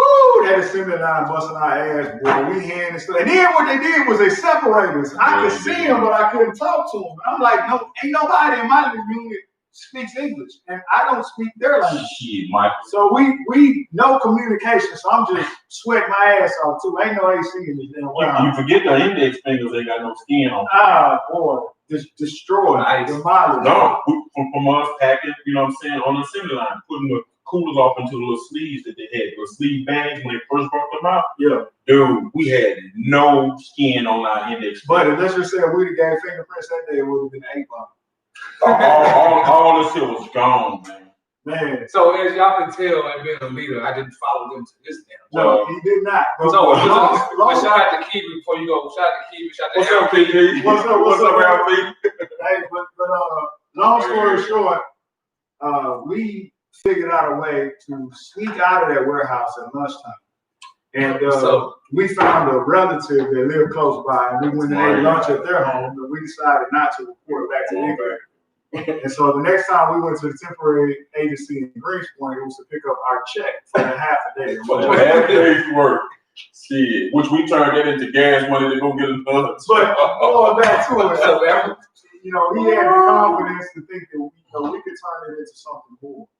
And so what's going on, and want to give a shout out again to all our folks that's checking us out. We're broadcasting live right now on Facebook, Instagram, as well as YouTube. Definitely want to give a shout out for everybody from hanging with us so far as we do this dedication to all of the fathers across the country. And everyone out there that's watching us and Father, happy Father's Day, y'all. Happy Father's Day coming up on Sunday. You guys, we're proud for the ones that we know. We're proud of you. Those that we don't know, we're proud of you. Keep getting through. Keep doing the things. Keep being there to support your children. And those of you who may be struggling in that area, you're still proud of you, but get your shit together. So I want to touch on this one. I want to touch on this one, buddy. Just kind of last thing within the fatherhood is talk about what it takes to raise a black man. You're doing it. You're raising 2 right now, and talk about what goes into that. You know, for those viewers that we may have out there that aren't raising African American males. Roger McCool.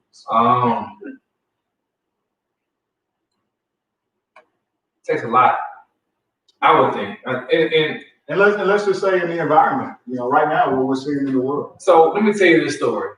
So it's really up to me on how I want to raise it, right? Yeah.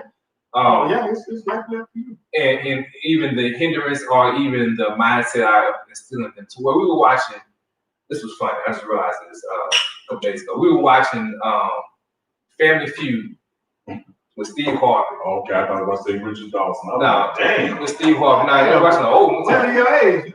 I'm watching the old one. Yeah, Richard Dawson.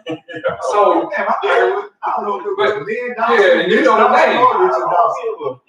Man, finish the story. So we watched Steve Harvey and Luke was like, I love like Steve Harvey. Okay, cool, But it was funny because it was two families, of course. It was one family that was white, the fishermen, and one family that was black, the Colemans. So the whole game goes through, and the Colemans won. And Luke was like, "Oh man, I want the fishermen to win." But in my mind, I'm thinking like, "No, dog, you don't want the black people to win." My mind, right? So I said, Luke, why you going for the fishermen? Because that's how you want your own to win. It's not a bad thing, but like that's the way that you got over time being ingrained. Yeah. And so I asked me, I said, well, because I like the name fishermen. Yeah. But that's the totally perfect way we're supposed to look at stuff. Exactly. Absolutely. Because it had nothing to do with the skin color or the race. It had to do with what he liked about that person or those people, which were the fishermen.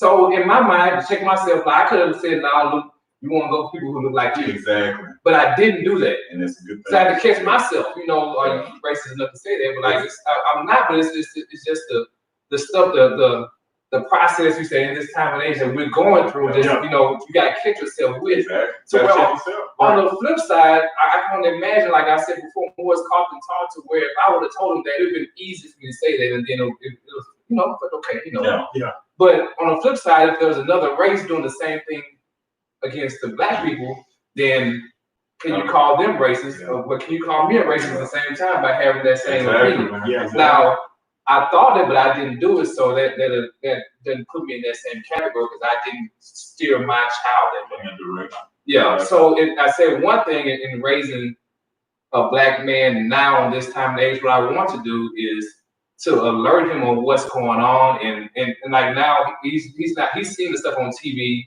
What's going on, but he's not conscious enough to say, okay, what happened to that person? What happened to this person? He's not there. But if he was, I would have to sit down and tell him the story, what's going on, and explain to him. But on the other side, if now in his innocence, I'm not going to instill in him that type of mindset and going forward, because I don't want him to have a hindrance, because whenever he gets of age, he can make his own decisions, but still I have to warn him on the other side of how people may treat him as he gets older. To pivot off what Mike was talking about as far as having that, that pivotal conversation with his son who's not of age just yet. It's kind of crazy, man, because Brooklyn, my baby, 8 years old, Transitioning and talk about raising an African American female. she happened to ask me,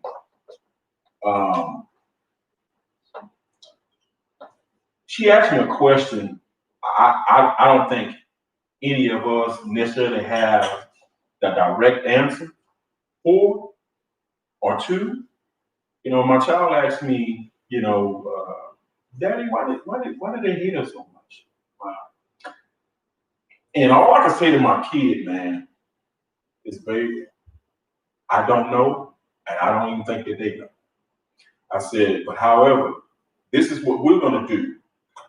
We're going to treat everybody the same until they show us different.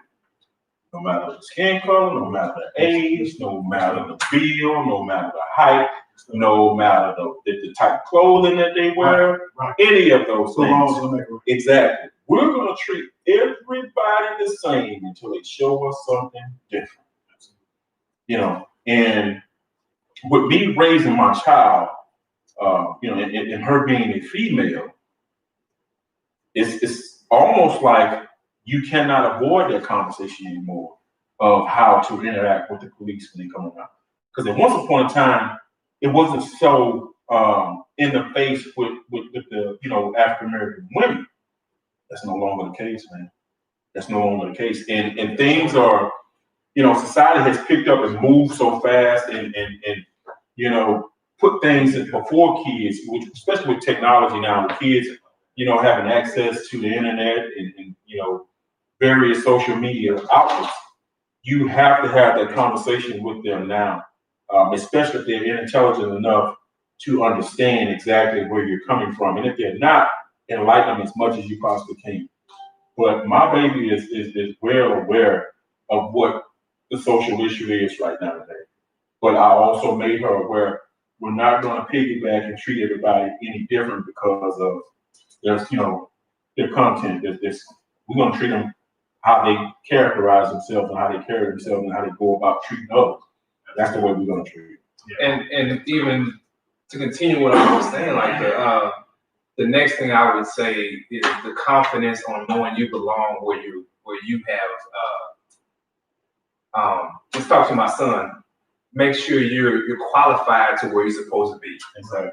And once you're qualified, know that you belong. Don't second guess yourself because of that. Right. Now, of course, in going through the process, such as corporate America and everything, to where there's quite often times where you second guess yourself if you belong. Mm-hmm. But that's because, and me going to that person is because of numbers, not because of my ability. Exactly. And then but when you get there. It's like they always say, it's not who you, it's not what you know, it's who you know, but you gotta know what to do when you get there. Yeah. So, and that's one thing that we have to know what to do when we get there. Because if we get there, okay, well, this is you still got to sort them already. To where if you're not doing it properly, then it's another. It's a whole other ball. Yeah, exactly. So it's easier to get your axe than somebody else get asked. I think the key with it is being a community. You know, Yeah. being able to perform in any environment, being a sponge as well. Right. You know, you want to be able to observe. And one piece of advice that my father always gave me years and years ago that I take with me now, and I teach my kids this, and I try to teach them this is, God gave you 2 ears and 1 mouth, and He gave you 2 ears for you to listen twice as much as you talk. Exactly. So a lot of times people miss out on things because they're not observing. Exactly. Right. And in the environment, in the world that we're in today, you have to observe. You have to know your surroundings at all time. Not only when you're within your own community, not in your community, even within the corporate world. You got to understand what you are up against. Exactly. You know, is it fair?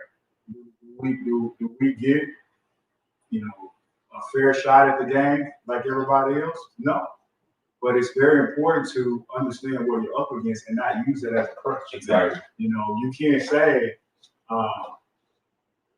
well, Daddy, they, you know, and using a game analogy, they call it fouls on me. They fouled me, but they fouled me, but they're not calling it. They're not calling it. You know, we have to figure out how to get beyond it. So this is the game. We know the game, but we have to figure out the best way to play the game to our abilities. And that's called process and persevere. Yes. That's what it is. Absolutely. So we talked about our dads. We talked about ourselves as fathers, and you know, this being a sports podcast, we wanted to jump into the father-son combinations that we see in professional sports. And I've been kind of throwing questions to each of you back and forth. I'm gonna throw this one out to the floor, and I'm gonna throw out a family, and I want you all to just give me your opinion, give me your idea, just your thoughts on what you see with them. And each one of these combinations, or in this case, what I'm about to mention is a trio, they all have different intangibles and different things going on with them within the sports world as father-son duos and like I said, trios. So I'm going to start off with the trio. Dale Curry, really good basketball player, most known for playing for the Toronto Raptors during his career. One of the best three-point shooters in NBA history. Raised 2 sons. One of his sons, Steph Curry, 2-time NBA Most Valuable Player, 3-time NBA champion, most notably as the best shooter in NBA history, Golden State Warrior. Also, Seth Curry, who known for being a great player, not only at Duke University, but has had an exceptional career thus far in the NBA, currently playing with the Dallas Mavericks. And when y'all think of the Curry family, when you think of Dale, Steph, and Seth, what comes to mind? And I'm just throwing it out to the table. Legacy. Good word. Good. I like that. The father passed on his knowledge. Yes. And showing how robust and potent that knowledge is, to where he didn't have kids of a 6'5", 6'8". No, he didn't. As a matter of fact, he's talking both of his sons. But they still made it to that next level. Exactly. So he groomed them properly. Exactly. You know what it makes me think of too, though? Something we touched on earlier in the podcast is support. Exactly. You always see that. Exactly. Man, it seems like, you know, last year they were in the Western Conference Finals, so Golden State played Portland. Exactly. And you were seeing them flying back and forth, city to city, Well, one wearing the split uniform. Yeah, exactly. Yeah. They both did. They both did that. I'll say this here: when I hear that particular family name being brought up, the first thing I think of is Draymond. It's going down. Buckets. They get buckets from deep buckets too. Now, I mean, to me, Seth and Steph had to be groomed to be shooters. Their father was just a natural shooter. Right. But so work ethic. Yeah, man. How many shots you think they was putting up? I would say easily 1,000. Yeah. Easily that. In order to perfect a shot, and that's potent. a gym a lot of times alone. Yeah. In order to perfect a shot that potent, and to be able to shoot a 3-pointer like it's a layup under the basket, man, that's a lot of work. Yeah. I mean, effortless. I mean, he just run out there and just let it go. I want to talk about our next father-son duo. Father is a former NBA player, most notably with the New York Knicks later on in his career, helped the Knicks get to a finals. He played early in his career, most notably is in Atlanta Hawks. Glenn Doc Rivers. Son Austin Rivers actually played with Seth at Duke. Austin is currently a Houston Rocket. Shout out to the Rockets right now. But Austin got the unique chance to be able to actually play not only in the NBA, but play for his father. So when I throw the Rivers family out there, what comes to mind to you guys? In my personal opinion, I think is that P word, perseverance, because initially,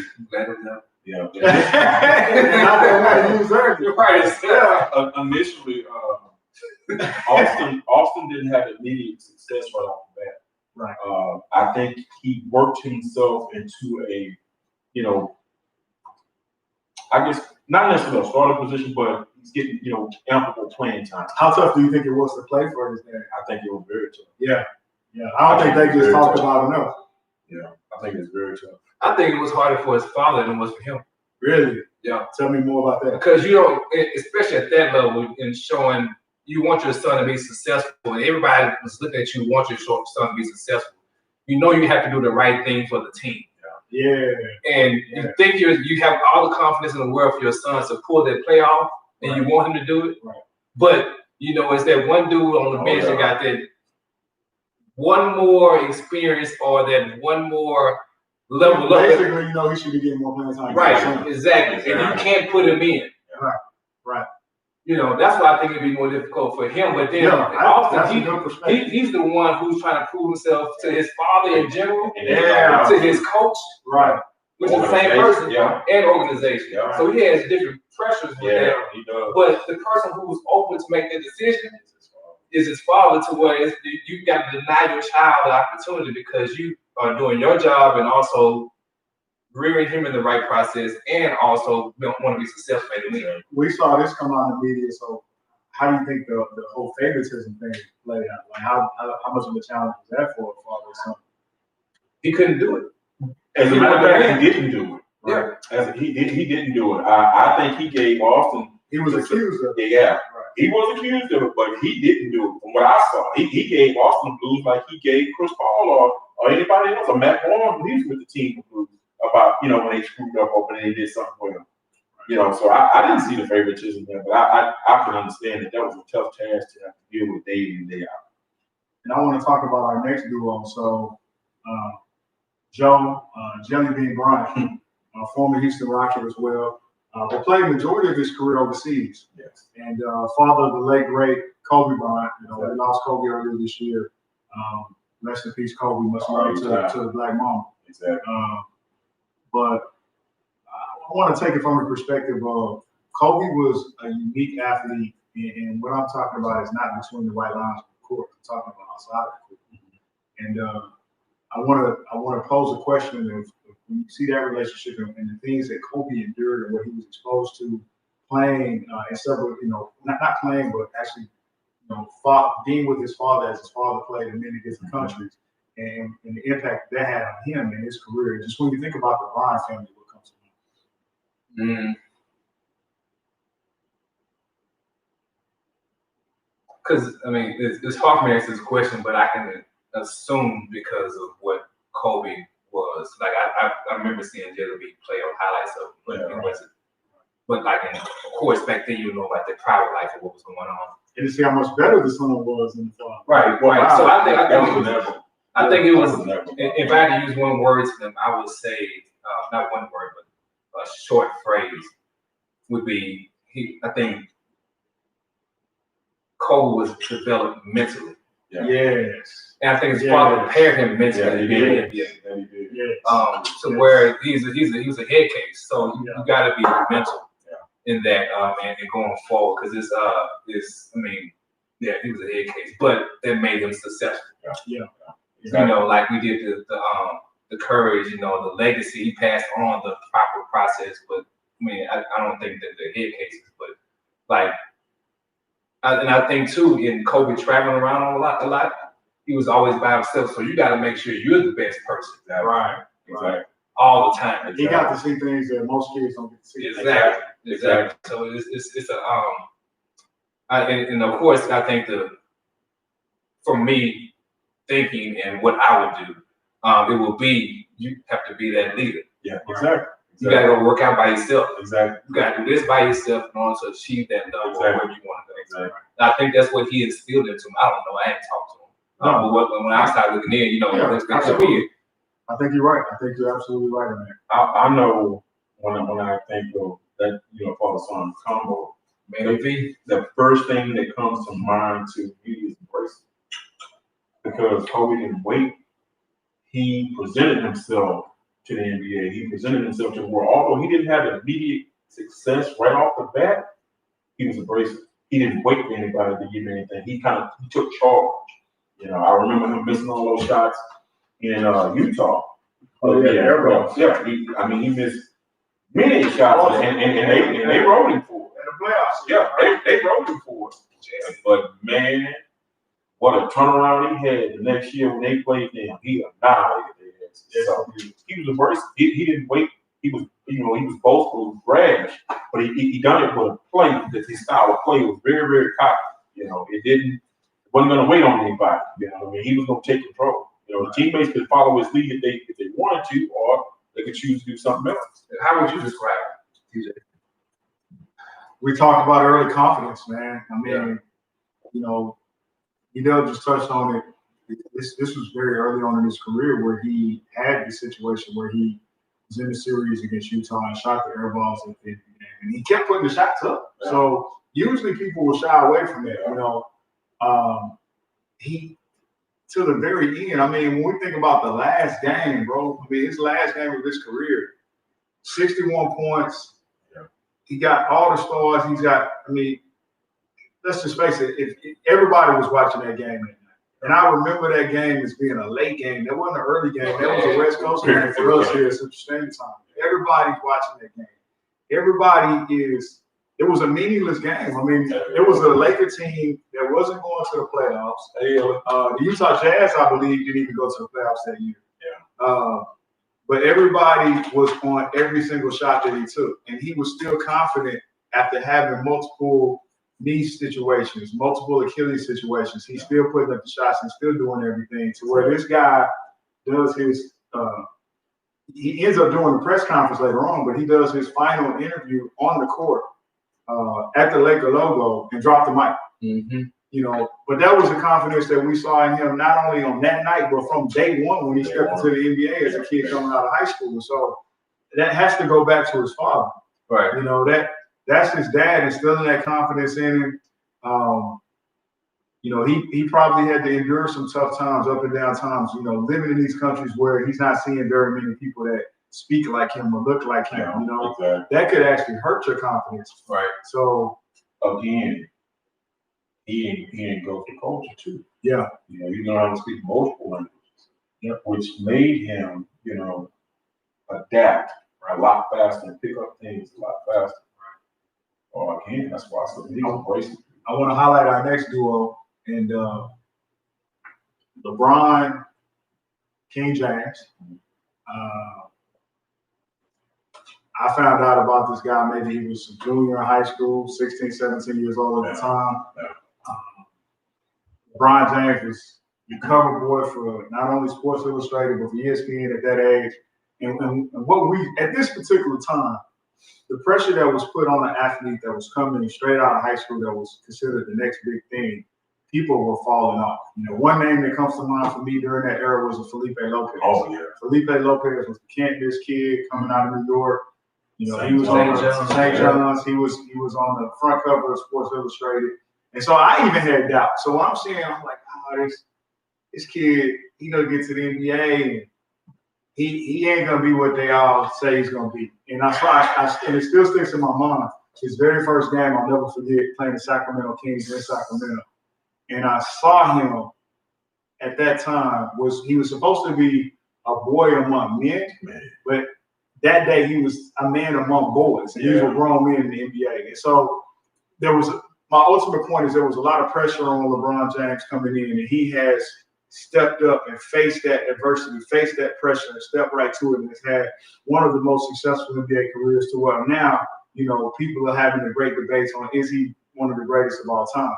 But I want to transition to Bronny, who now is the up-and-coming athlete that's in high school.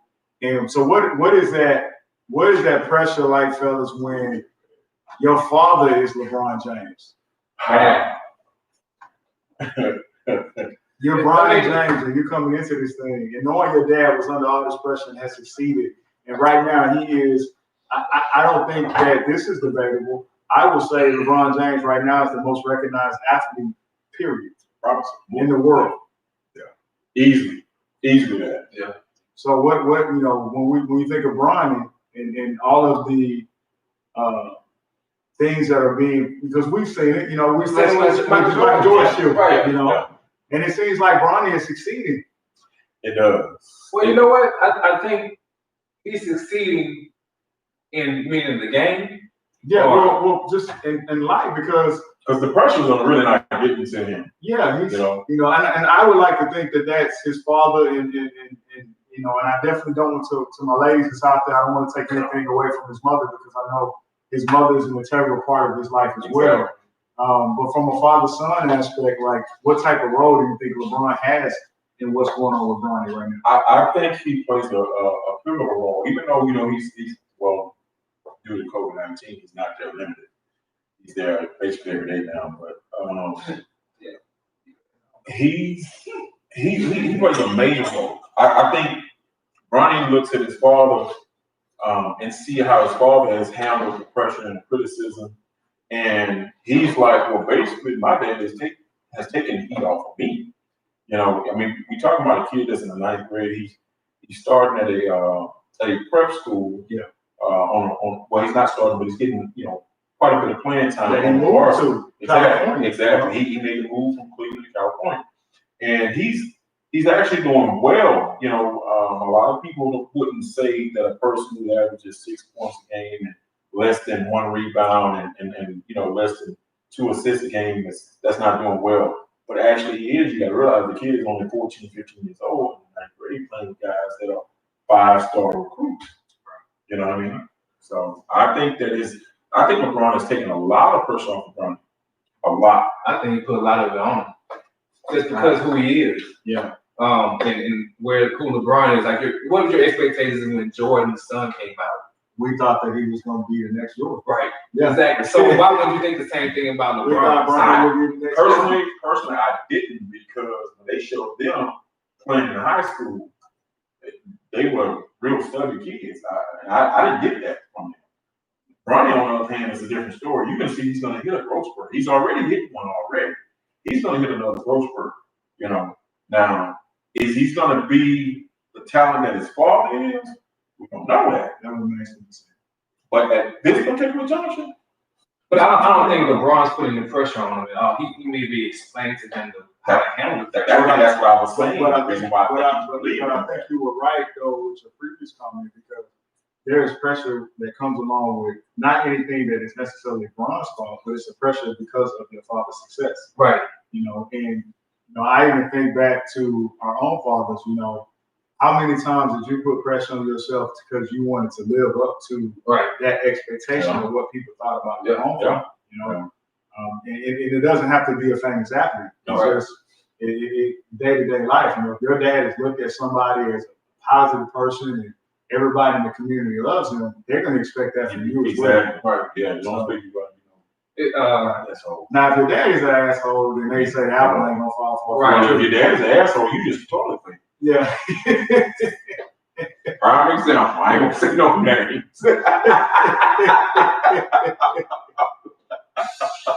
So we got a face. we got a couple of other duos that we're gonna talk about. Switching gears to baseball. So the Griffins. So Ken Sr. and Ken Jr. had the unique experience of being able to play together. So, buddy, what would what would your thoughts be if you got to play on the same baseball team professionally with your father? Oh, it'd be crazy. With Robert Love playing baseball or just being in the same. Y'all in the same dugout, y'all traveling together. But you know what? It'll be different because the respect factor to where I don't think I would be myself. You don't think so? Nah, I mean, baseball wise, but like just being with the guys and just hanging out and cracking jokes and making these whatever comments. I don't think I would do it because I respect for him. Yeah. There's a lot of stuff you wouldn't do in front of your parents, but it's not wrong. But like, I won't do that. Or you may not cuss as much in front of your parents. Exactly. You may not drink around your parents. You may not do something, but like you wouldn't be yourself. I don't think. But the true baseball player. And then too, I don't know if Senior was always instructing Junior on how to do stuff. Then you get tired of him. All right, I got to hit the coach. Right. You not it. You ain't the coach. Right. You a teammate. Yeah. So I don't know how that interaction went along, but I feel like it'll be like, man, okay, I got two coaches on this one team. And the interesting thing, if I remember correctly, as far as the playing level and skill at that time, Junior was a better player. Right. So that also is a unique situation. Yeah. Right. Which I'm hoping and what can you tell me if you get 225 and I right. get 325? Yeah. Yeah. I mean, it's But then the father's like, I'm the one that got you to where you at. All right. And then our last father-son duo I see that. that we're gonna take from the boxing world, which we talked about a lot of positive things with the other father-son duos, but we've seen some adversity directly between this father-son. Yes. And that is the Mayweather family. That's Floyd Sr. and Floyd Jr. Yeah. And I've seen it. You've seen it. Yes. Buddy, I don't know if you got to see it. Play on the screen. I want to know y'all's thoughts of, again, Floyd Sr., not always there necessarily for Floyd Jr. coming up.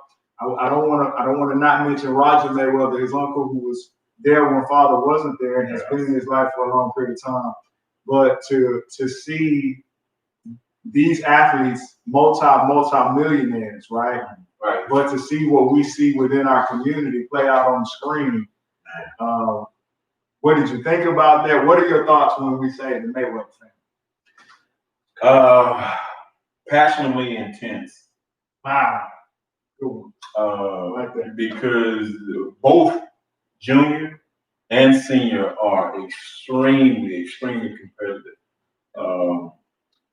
I know a lot of people see Floyd, Junior and thinks that he's as competitive as they can be, but his father won't set that tone. Right. So the apple doesn't fall from the tree, of course, but the tree is rooted, which is his father. So I think his father may be more competitive than what he actually is. Although his professional record didn't indicate that he's a better boxer than Floyd, he still was a hell of a boxer. Right. I can remember on one of the boxing pre-fight documentaries, and this has always stuck with me because he used this terminology as a boxing analogy, but y'all have had your parents say, well, I'll put you in this world, I'll take you out. Yeah. I believe at the time, Floyd was 37-0 was his record. And I remember his father basically bluntly telling him, you keep fucking with me, you're going to be 37-1. That was his way of saying, I put you in this world, I'll also take you out. Right. So to see that play out, I think the point that I'm getting at is a lot of times we look at these athletes, these entertainers as fictional characters, right? And they go through the same things that we've been talking about on the podcast, right? And for me, I wasn't taken back or like, oh, no. It actually made me realize that they were more human. Than I thought. Right. It's like, wow, I've probably had this conversation before. I know you have. I've never had this conversation in front of millions and millions of people. I know you have. But we've had that conversation. I've been told that I would be taken out. Exactly. And so that real feeling was something that stuck with me with that father-son duo. And I don't want to just highlight that. Floyd Mayweather, as we talked about Kobe, within his sport is debatable and arguably maybe the greatest person that's ever been involved in that sport. And so I think a lot of that goes back to his father. You know, his father has to get credit for that as well. The confidence that Floyd has, I think one of the things that I give Floyd that, you know, is his business sense. You know, his ability to make just as much money outside of the ring as he does in the ring. So shout out to the Mayweather family and all of the duos that we talked about, as far as the Currys, the Rivers, the Bryans, the James, as well as the Griffins. Fellas, we're getting toward the end here. I want to say thank you to everybody Thank you, everyone. that's tuned in. We're recording this. You know, if people missed out on our live viewing, we're gonna upload this. We will have this at all social medias. We'll upload it to our Instagram, Facebooks, as well as our YouTube page. It Is What It Is podcast. We talk to everyone about not only that we've established this podcast, but we've got many future guests lined up. Exactly. Eric Finley, you gonna be one of them. Absolutely. So, y'all, We want to recognize all of our future guests, Business owners, education. folks that are connected to us, that are involved in nonprofit organizations. Exactly, man. Our goal when we put this together is we feel like as a people, we don't do enough to use the resources that are right with us, that are right around us. And we are resources to each other. We have other people that are resources to us that we want to introduce you all to, that will be with us and will be on this show. Hey, cool. And we're going to highlight everything that they've got going on. So, again, TJ, signing off. It is what it is. My man B-Dub, my man Buddy Love. Thank y'all for tuning in. It Is What It Is podcast. Yeah. All right.